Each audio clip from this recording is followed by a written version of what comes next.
A cobrança dos impostos federais sobre a gasolina e o álcool vai voltar gradualmente.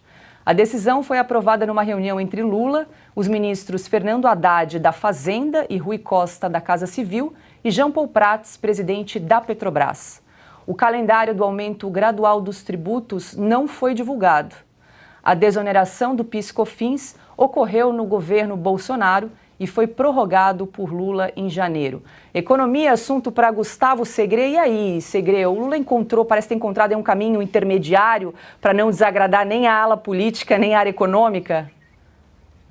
Que não serve para nada, porque a questão é, se você faz pela metade, você vai gerar um conflito em duas vias. O primeiro, para explicar de uma forma simples, a desoneração permitiu que um litro de gasolina, que chegou a estar R$ 7, diminuísse para menos de R$ 5.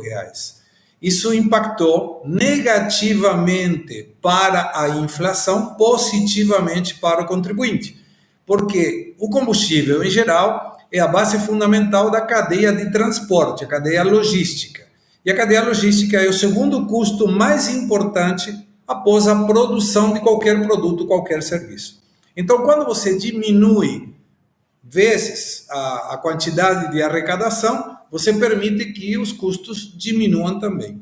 Quando agora vai ser colocada essa desoneração parcial, que vai ter um custo maior para a gasolina e um custo menor para o etanol, você está protelando uma questão necessária. Quando você precisa, como governo, tomar alguma medida que não será popular, faça de vez. Não faça em parcelas, porque fazendo em parcelas vai gerar um problema muito maior.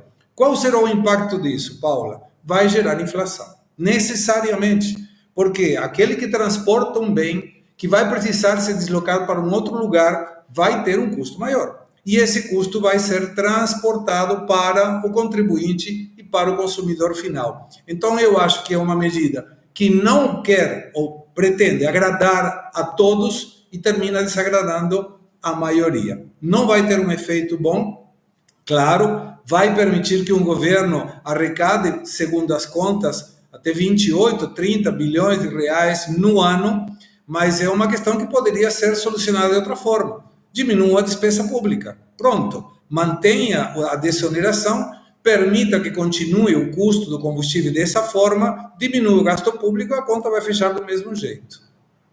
Ana, vamos lembrar aqui que o ministro da Fazenda, Fernando Haddad, já perdeu aí algumas batalhas, né? No fim do ano passado, ele brigou pelo fim da isenção do PIS/COFINS sobre a gasolina e o álcool, mas foi vencido por Lula, que prorrogou a medida por mais 2 meses, que vence então amanhã. Outra derrota foi em relação à correção da tabela do imposto de renda, que o ministro defendia a adoção da medida em 2024 e Lula atropelou e anunciou a correção a partir já desse ano. O Segré colocou de maneira bem didática, né? Agora, esse desgoverno, eu não vou falar governo porque não é um desgoverno completamente descontrolado. Não tem nada de novo, né? Nós sabíamos que esse desgoverno, se eleito, se colocado em Brasília, ele iria desgovernar. O pior, Paula, é a imprensa que está fazendo um malabarismo, passando um pano, como dizem aí nas redes sociais, em relação às medidas desgovernamentais deste desgoverno. É assim mesmo, é bem redundante. Há jornalistas, por exemplo, em canais grandes de televisão, não vou citar nomes aqui não, as pessoas, é só olhar na internet que vocês vão achar, várias, dizendo que o aumento de preço da gasolina, dos combustíveis, esses aumentos eles impactam apenas a classe média, impactam os ricos que têm carros blindados, a gasolina. Ou seja, nós saímos de uma imprensa que, né, tinha o mas, todavia, inflação cai, mas, Paulo Guedes não sei o que, mas, e agora é o mas e o todavia invertido. Preços dos combustíveis aumentarão, mas o pobre não sofrerá. É inacreditável como a imprensa continua de joelhos para um partido que só apresentou até agora uma agenda de retrocesso ao país. Augusto, eu quero te ouvir a esse respeito, mas antes quero acrescentar mais uma informação aqui ao debate, porque o senador Ciro Nogueira escreveu em suas redes sociais que o PT tenta buscar um novo culpado para justificar a falta de rumo do governo. Após 2 meses, o PT não busca soluções, mas culpados. Primeiro foi o presidente Bolsonaro. Não colou? Atacam o ministro da Fazenda deles mesmos. Haddad é o novo Bolsonaro do PT, sim, o novo culpado pela velha falta de rumo do governo. E segue. Querem transformar o principal ministro do governo em poste de combustíveis. Ministro da Fazenda fraco é política econômica sem credibilidade. É a primeira cláusula do contrato com o fracasso. Não façam isso com o Brasil. Tá então print do tweet, senador Ciro Nogueira. Bom, o ministro Haddad não dá bom dia sem consultar o chefe. Ele faz o que o Lula manda em qualquer circunstância. Ele foi candidato a prefeito porque o Lula mandou, ele foi candidato a presidente porque o Lula mandou, foi candidato a governador porque o Lula mandou. E se mandasse que fizesse uma ordem contrária, ele também atenderia. Então ele merece essa desmoralização pública porque o Lula avisou. Né? Ninguém pode alegar desinformação sobre isso.